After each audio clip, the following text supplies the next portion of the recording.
My honorable viewers, this is Dr. Abdul Jabbar Khan and you are watching Dr. Abdul Jabbar Khan official YouTube channel.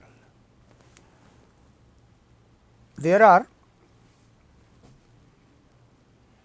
7 parties, political parties, 7 or 8 you can see, 2 are joining hands for tomorrow's elections. Tomorrow means Sunday, for the elections being held tomorrow, because I am recording it tonight, this program, and it will be there with you by mid of the day. So, these parties are the left, its name is the left. Second is the BSW, led by a lady. Previously, it was Jan van Anken and Hedy Reshnik. And the third is the OLAF, the presently continuing party, you can say outgoing party, they may have a alliance tomorrow. The next is the Greens party, presently Greens and SPD are together. The FDP, CSU, Christian Social Union, CDU is the Christian Democratic Union. So, it means there are 2 far right parties and one is the AFD, led by a lady again. So, these are the, you can say, 8 parties contesting very important elections tomorrow in Germany. What is going to happen with these, the parties as far as the projected results or projected polls expectations are concerned, there may be a possibility of seat adjustments, alliance. 600 plus is the total number of seats of the parliament in Germany. Let us see what happens. Germany was directly affected by the Ukraine-Russia war. By and large, it was the whole of Europe that got affected because of the Ukraine war. Rest is the story, Pakistan, India, China and many other countries. Russia, Ukraine were the, fighting each other. Western media used to call it Russia on Ukraine, Russia attack Ukraine. This was generally the, for more than a year now, almost 2 years. Zelensky, being an actor, humorous actor, has been, very hit hard by the newly elected President Trump. Previously, he was supported by Joe Biden. And it was also supported by the European Union and the Europe. What happened? Germany paid the cost in terms of the higher cost of energy, slow down the economy. There are many factors, but the fact remains actually the slowdown of the economy in Germany was a result of the direct Ukraine-Russia war, but there are certain other factors that pushed the Germany on the lower growth side. That may be because of the best automobile brands were put on the petroleum and gasoline. They were not switched over to the electronic new version of the new modern technology used in the cars and SUVs, etc. That is the electric vehicles, electronic vehicles. Audi has used that other vehicle, but it is not that on the priority. Like the Chinese brands, they have started, India has started, they are coming up. Tesla and BYD are the new brands. They do affect, they have a direct contribution in the German economy. In the global 5 top nations of the world, America, the United States of America, China, third was Japan, now it is Germany, 4th is Japan and the 5th is India. It is highly commendable that we, our eastern side, we have a neighbor that is being put on the, that has achieved rather 5th number in the economic order of successes. Pakistan has got its own internal problems, internal governance issues. Otherwise, in terms of technology advancement, the engineers, the scientists of Pakistan are no less than anybody. GF-17 Thunder and other technological advancements, training on the 5th generation wars aircraft, 5th generation aircrafts is a big achievement. Nuclear technology, missile technology are the now in the computer science also are the achievements, very substantial achievements for the people of Pakistan, by the engineers, by the educated youth.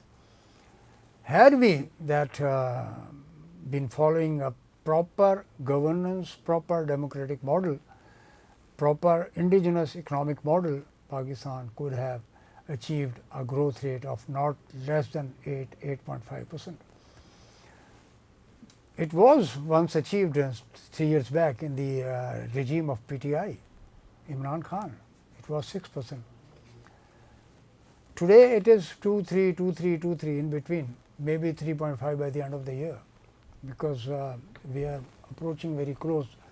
30th June is approaching very close. Now it is the February, the March, April, May, June.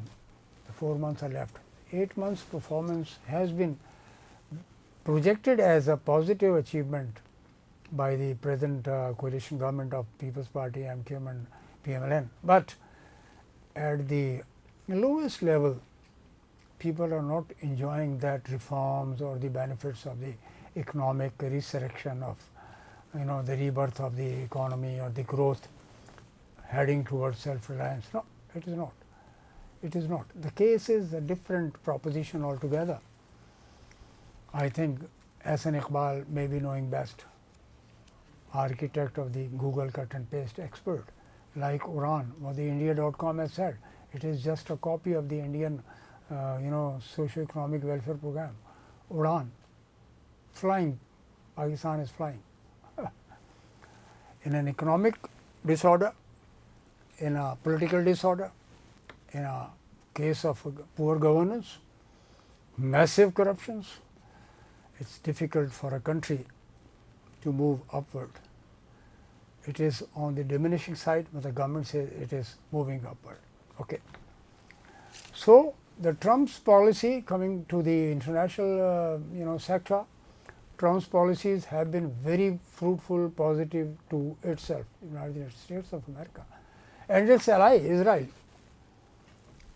Netanyahu is coming out, having got the bulletproof jacket on his shoulders, on his chest, showing, threatening Hamas and the Palestinian people. Trump has already threatened the Palestinian people or the Gaza people that we are going to uproot you to somewhere else, and this is going to be developed a very modern town, a modern city, having got a very good climate, a very good location. This is what President Trump has said. And the Germany, I have already spoken about it. The France is not willing to accept the dominance of the United States of America. Italy is silent. So, European economy, or the European bloc, or the European group, the European Union itself, including the United Kingdom, England, are very strong economy. But the economy has been of the European economy and the American economy, the global economy as such, have been affected badly by the Chinese economy.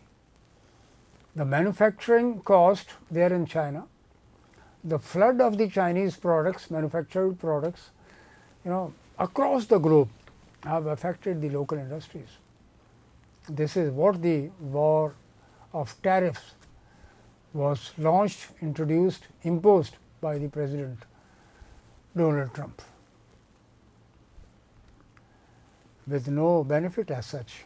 I do not see any fast emerging benefits to the world or the Japan or Germany and other.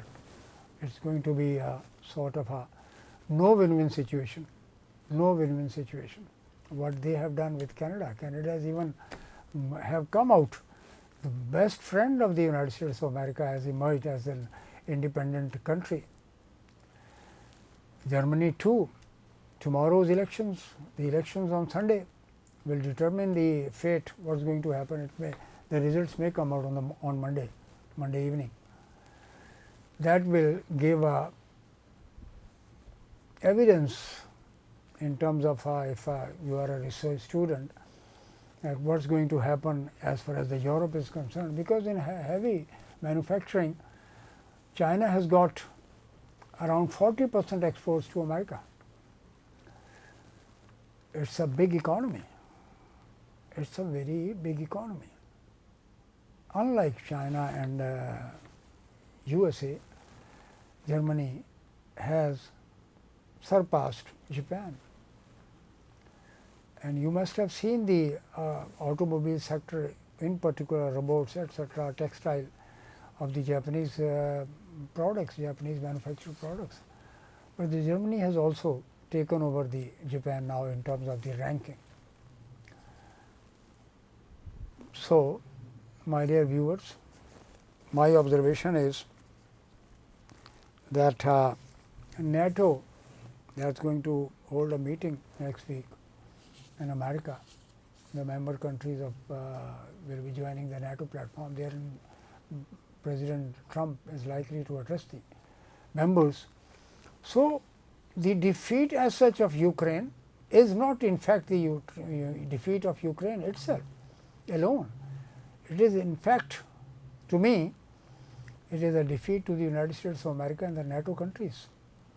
The impact on the global economy has been adverse and negative, and added multiplier effect came with the sanctions. And the sanctions have created a lot of problems for the countries like Russia, Pakistan, China, India, etc., Iran. That is also the worst victim of the United States American policy because of Israel. So, we can say that if there is a peace in the world, global order in the